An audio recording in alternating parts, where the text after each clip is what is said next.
2022학년도 연세대 미래캠퍼스 의학과 논술 화학 2번 해설을 강의하겠습니다. 자, 우리 몸은 외부나 체내 환경이 변하더라도 체온, 혈당량, 체액의 pH 등은 일정한 범위에서 조절하여 생명을 유지한다. 특히 pH는 우리 몸에서 일어나는 다양한 화학 반응과 관련되어 매우 중요하다. 혈액은 우리 몸의 pH를 유지하는 데 가장 큰 역할하는 완충용액이다. 혈액의 pH는 7.4 염기성이네요 정도이며 다양한 화학 물질로 유지되는데 그 중에서 탄산이 완충 작용을 나타내는데 대표적이다. 이렇게 써 있습니다.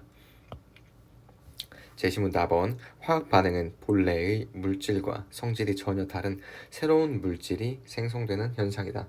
화학 반응이 일어날 때 반응물과 생성물의 관계를 화학식을 이용하여 나타낸 것을 화학 반응식이라고 한다.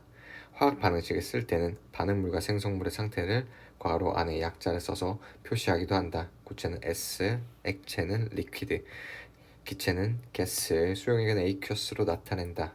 화학 반응식으로 알 수 있는 다양한 정보줄 가운데 반응물과 생성물 사이의 양적 관계가 화학 반응식에서 중요하다.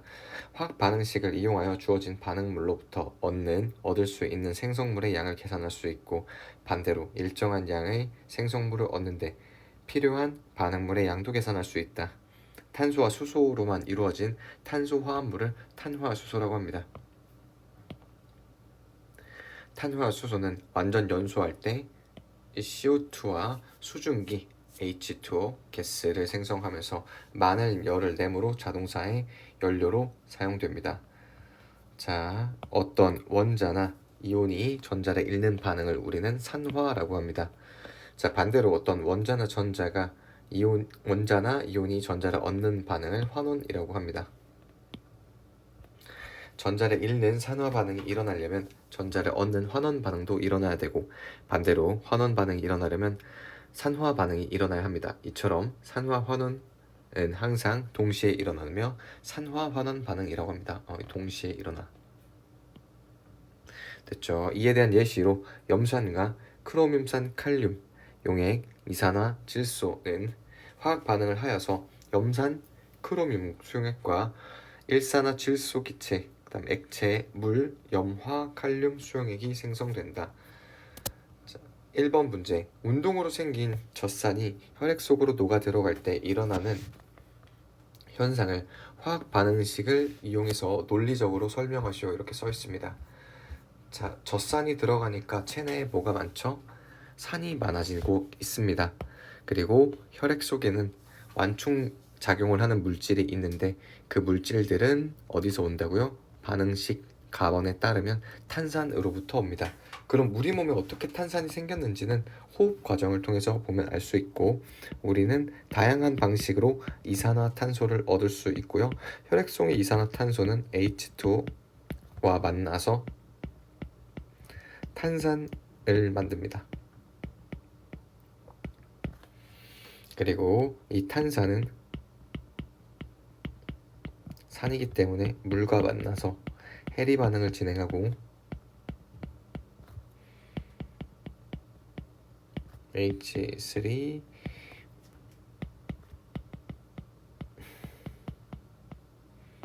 위와 같은 반응식이 있습니다. 그리고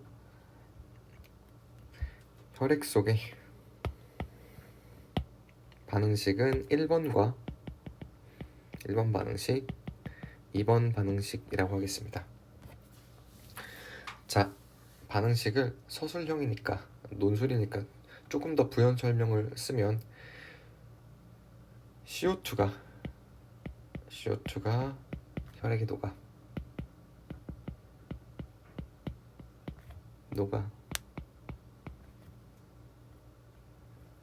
H2, CO3, aqueous가 되며 혈액 속의 약산인 H2CO3가 가수분해 반응을 하여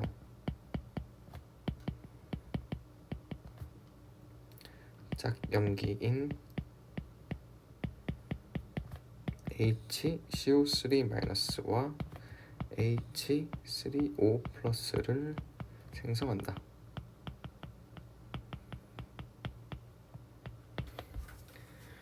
이때 우리 완충작용은 약산과 그의 짝염기가 완충작용을 하는 거죠. 따라서 이제 혈액 속의 H2CO3와 HCO3-가 완충 용액으로 작용한다. 이렇게 쓸 수 있습니다. 자, 그리고 지금 문제는 이런 반응식을 나타내야 되고, 운동으로 생긴 젖산이 혈액 속으로 녹아 들어갈 때 일어나는 현상을, 문제에서 원하는 거는 운동으로 생긴 젖산이 혈액 속으로 녹아 들어갈 때 일어나는 현상을 적으시오. 젖산은 산이기 때문에 H3O+가 많아지겠죠. 그러면 우리 혈액은 산성화될 겁니다.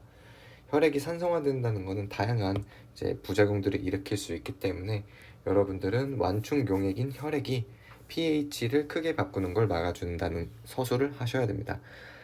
운동으로 생긴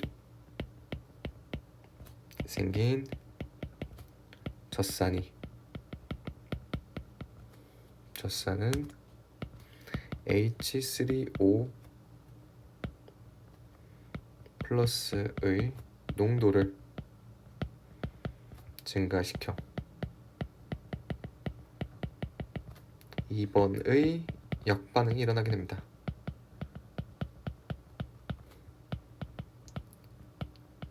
이번은 역반응이 일어나 결국에 H2CO3가 생성됩니다.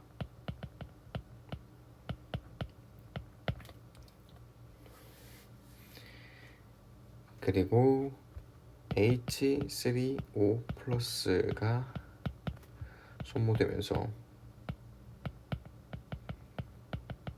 pH는 크게 변하지 않고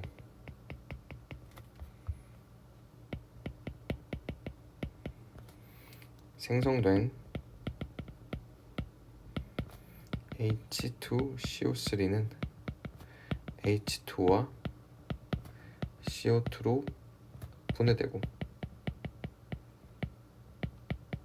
CO2 이산화탄소는 이제 호흡으로 몸 밖으로 배출됩니다.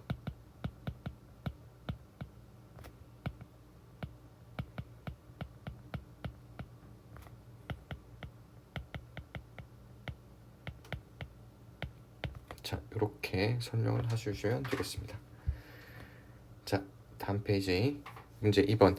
가솔린의 주요 성분인 옥테인이 있고요. 그 옥테인이 114ml가 있고 과량이 한계 반응물이 그럼 옥테인이겠네요. 과량의 산소와 반응을 했을 때 배출되는 탄소의 양을 구하고 그 과정을 서술하시오. 이렇게 써있네요. 화학 양론을 구하기 위해서 여러분들은 반드시 반응식을 작성하셔야 됩니다. C8H18 반응식을 쓸 때는 상태를 꼭 써주세요. 얘가 산소와 반응을 해서 완전 연소한다고 가정했을 때 8개의 CO2 기체가 생성되고요. 그 다음에 9개 H2O 수증기가 생성된다고 했으니까 수증기가 생성된다 이렇게 볼 수 있고요. 산소의 개수가 총 25개 총 25개죠. 25개이므로 2분의 25 이렇게 볼 수 있습니다. 그리고 사용한 옥테인의 몰수는 114ml를 썼고요. 옥테인에 각각의 HCO의 원자량을 줬고 옥테인의 밀도는 0.7g/ml입니다. 따라서 C8H18의 양을 몰수로 썼을 때 일단 그람수는 114ml에다가 0.7g/ml 이게 옥테인의 질량이 되겠죠. 그리고 옥테인의 분자량을 계산했을 때 옥테인의 분자량은 8 곱하기 12 더하기 18 이렇게 계산하시면 114g/몰입니다. 이 녀석이 옥테인의 몰 질량이죠. 옥테인의 몰 질량은 114g/몰이므로 옥테인의 연소한 옥테인의 양은 0.7몰입니다. 0.7몰. 생성되는 몰수는 옥테인이 1개 연소가 되면 탄소가 8개가 나옵니다. 따라서 생성되는 탄소의 질량 g은 0.7의 8배. 그리고 얘는 탄소의 g은 12g이죠. 1몰당. 조금 더 이렇게 간략하게 쓰지 말고 8개 곱하기 0.70 몰이 누구 거예요? CO2 거죠. 그리고 1몰의 CO2당 탄소는 1몰이 들어가 있고요. 그 다음에 1몰의 탄소는 12g의 탄소입니다. 따라서 이걸 계산하시면 67g이 됩니다. 이렇게 계산하는 것을 우리는 이제 차원 분석법이라고 하죠. 보통의 일반화학 교재에 이제 화학의 기초 단원에 있습니다. 그랬을 때 이렇게 날라가고 하나하나씩 소거해 주어서 남는 게 탄소의 질량이다. 이렇게. 그래서 논술 하실 때 논술을 설명하실 때 아래와 같이 차원 분석법을 이용하면 조금 더 자세하게 설명을 할 수가 있겠죠.